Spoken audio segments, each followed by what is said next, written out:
Oh yes, fresh sana cyane kabisa. Nongeye kuguhereza ikaze hano kuri Stash TV. Izere ko ukomeje kumera fresh sana cyane kabisa. Ngiye meze neza hano. Ubwira ngo kora subscribe kabisa niwe rwo utugera hano kuri Stash TV. Ubundi bwo tugene twibanira mu makuru agiye atandukanye cyangwa se mu makuru abagiye agezweho kabisa. Ngiye uguhereza ikaze amazina yanjye n'ibisanzwe banyita Simba Only. Abanjano kugira ngo mugezeho amakuru abarimo aragenda avugwa hano ku isi yose kabisa, haba mu Rwanda, East Africa ndetse no mu bihugu byo hanze kabisa. Nkuko nayo nanjye mbikubwira rero ngiye meze fresh sana cyane kabisa. Ese wowe umeze utera? Yemeze neza kabisa. Nkabanje hano kugira ngo kabisa ngugezeho amakuru agiye atandukanye. So uyu munsi rero twagukoreye ngira ngo navuga ngo ni nk'ubushakashatsi cyangwa se researching nagiye nkora kabisa nsanga. Niyo mpamvu nagukoreye ku musore bita Bruce Melody. Ngira ngo byagiye bivuga cyane saga ya Bruce Melody ndetse n'uwo bita The Ben ndetse n'uwo bita Meddy. Ngira ngo aba basore bombi abashinjaga yuko badakora. Abashinja yuko badakora. Gusa kuko kuri uyu mugabo navuga ngo niyo mpamvu naje kuba mitamo kuba nabagezaho iki kiganiro. Naje kuba ngerageza kuba nakora list cyangwa se ndi codinga list. Ese collaboration aba bagabo bombi bagera kuri batatu bamaje gukora hano mu karere kacu ka East Africa. Ninde umaje gukora collabo zikoma cyangwa se zabaye trending cyane? Navuga yuko ku ruhande rwanjye ni umusore bita Bruce Melody. Bruce Melody kuri ubu ngubu avuga ko ari we uhetse umuziki w'abanyarwanda. Nkuko ngiye kukubwira collabo amaje gukora hano muri East Africa nashyizemo izo hanze, nibyo biri buze kukwereka yuko kabisa uyu mugabo arenze. Nakubwira ngo kora subscribe niba ari bwo bwa mbere kigera hano kuri channel. Ushaka kuba wamfollowinga kuri Instagram yanjye. Kuri Instagram yanjye nitwa Simba Only, ndetse ukaba wanyarukira no kuri TikTok naho ni Simba Only. Wifuza ko tugushyira muri group WhatsApp kabisa, genda tunyuzamo amakuru umunsi ku munsi. Ushaka kunyandikira kuri 0727628289 kabisa 86. ubundi ukagenda urushaho kugenda wibonera amakuru agiye atandukanye. Iwana tujye dukomeza rero nkuko narimaje kubikugezaho kabisa. Reka duhere ku musore bita Mugisha Benjamin cyangwa se uyu bamwita The Ben. The Ben rero nkuko tugenda tubibona, uyu musore turaza gusanga yarakoreye featuring cyangwa se yarakoranye indirimbo n'uwo bita Otibla. Ngira ngo iyi ndirimbo mwinshi mwagiye muyibona bayita Can't Get Enough kabisa. Iyi akaba ari indirimbo Otibla yakoranye n'umusore bita The Ben. So iyi collabo rero ubona yuko hanini avuga yuko nta kintu kinini igeza kuri uyu mugabo, kuko ubona yuko ari indirimbo nyine isanzwe iri aho ngaho. Ngira ngo tugikomeza ku musore kabisa bita Mugisha Benjamin cyangwa se The Ben, turaza gusanga mu gihugu cy'Abagande kabisa uyu mugabo yakoranye iyo n'uwo bita Rema. Bakorana indirimbo kabisa nziza. Navuga yuko mu gihugu cya Uganda yagiye akora collabo zigiye zitandukanye, gusa navuga yuko imwe muri collabo irenze cyane navuga ko ari indirimbo yakoranye na Rema. Ikindi nuko uwo bita kabisa Mugisha Benjamin cyangwa se The Ben, uyu musore yaragiye mu gihugu cya Tanzania akubitira collabo bita Why.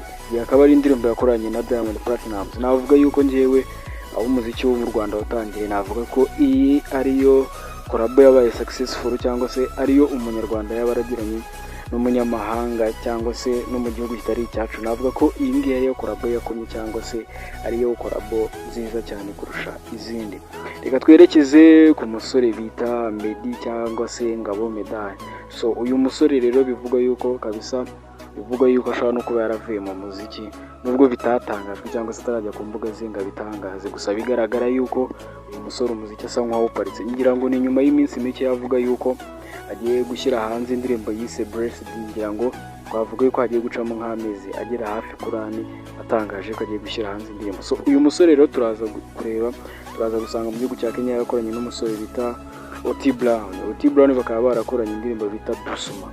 Iyi akaba ari indirimbo navuga ngo ya trending cyane, iragenda indirimbo nziza cyane. Ikindi navuga nuko muri aka karere kacu uwo bita Meddy yakoranye indirimbo n'uwo bita Saturday. Iyi ndirimbo bakaba barayise Beautiful. Iyi akaba ari indirimbo yabaye nziza ariko ikaba ari indirimbo idafite video bitewe n'uko uwo bita Meddy ndetse na Sat bivugwa yuko aba bombi bagize amakimbirane biza no gutuma badasohora video y'iyi ndirimbo. Tugikomeza nk'uko nari nakubwiye kabisa nuko ikindi uwo bita Meddy kabisa bigaragara yuko yagaragaye mu ndirimbo n'uwo bita Rayvanny. Iyi nayo ikaba ari indirimbo navuga yuko yabaye successful kabisa. We don't care, avuga ko ari indirimbo nayo yagerageje kurebwa hano muri East Africa. Ewana nkomeza kukubwira ngo komeza ukore subscribe kabisa ugiye urushaho kugenda wibonera amakuru agiye atandukanye. Ngira ngo njye uri kukugezaho ibi biganiro bya buri munsi ku munsi, banyita Simba kabisa, abangenda nkugezaho ibiganiro bitandukanye 5 kuri 5. So reka tunyarukire ku musore rero bita Bruce Melody. Ngiye mvuga yuko uyu mugabo ari nawe uyoboye kuri ubu ngubu umuziki w'u Rwanda kabisa. Kuri ubu ngubu uyu mugabo navuga ko ari uyoboye agasongero k'umuziki wo mu Rwanda. Uyu mugabo rero yagiye mu gihugu cya Kenya aragenda kureba uwo bita Bahati kabisa, yaherutse gusohora indirimbo nshyashya bise Diana. Iyi ni indirimbo yazamuye views cyane kuko nakubwira yuko iyi ndirimbo mu minsi itageze kuri ingahe kabisa hafi 3 cyangwa 4 yari yamaje tari kuzuza 1M. So uyu ni umusore rero bita Bruce Melody agiye gukora collabo nyinshi zigiye zitandukanye. Ngira ngo murabizi ko afitanye collabo n'uwo bita Khaligraphy Jones.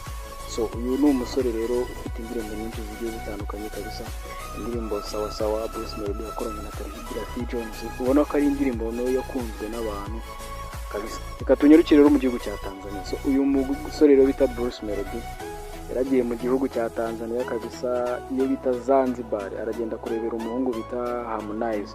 Ngira ngo Harmonize akaba afitanye indirimbo n'uwo bita Bruce Melody, iyo akaba yita Zanzibar. Iyi nayo ni imwe muri collabo navuga ko iri successful kuko iyi nayo ni indirimbo isa nk'iyabaye ikimenya bose cyane ko yatangiye no gutrendinga ku mbuga nkoranyambaga.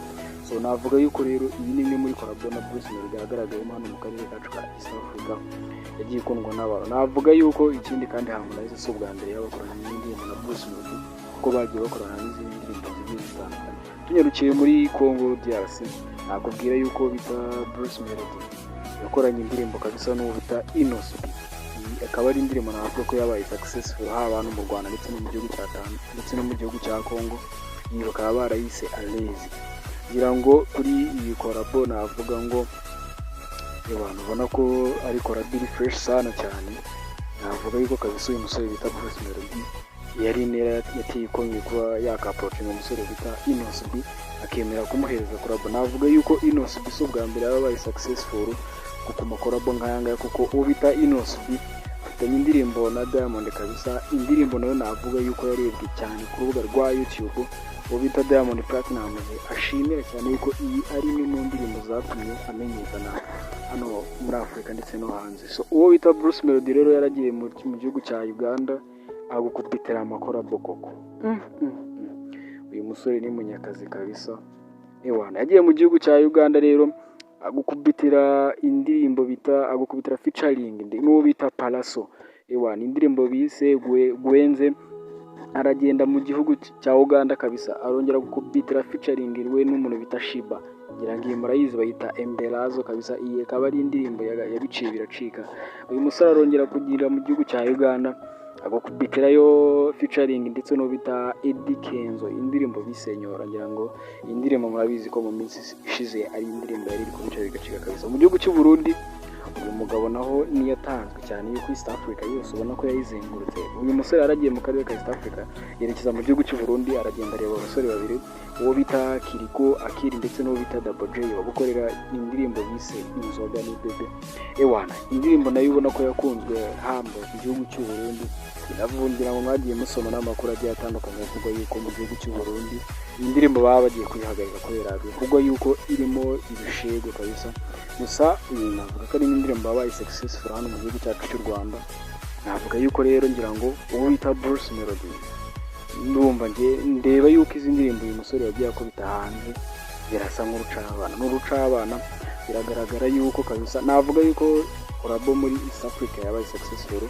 Indirimbo y'uwo bita The Ben ndetse n'uwo bita Diamond Platinum, indirimbo bise Wad. Izi ni indirimbo zose zisa. Biragaragara yuko uwo bita Bruce Melody ari uyoboye ku makorabo.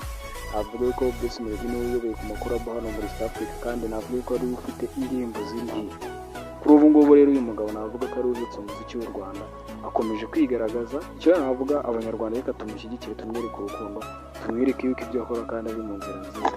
Nakubwira ngo rero niba aribwo bwa mbere ugeze hano kuri channel, kora subscribe, ubundi bwo tujye tugenda turushaho kugenda twibonera amakuru agiye atandukanye gatanu kuri gatanu. Ngiye kugezagaho aya makuru banyita Simba Only, uko natangiye mbikubwira. Ushobora kumfollowinga kuri Instagram yanjye Simba Only, cyangwa se ukanyandikira n'ubutumwa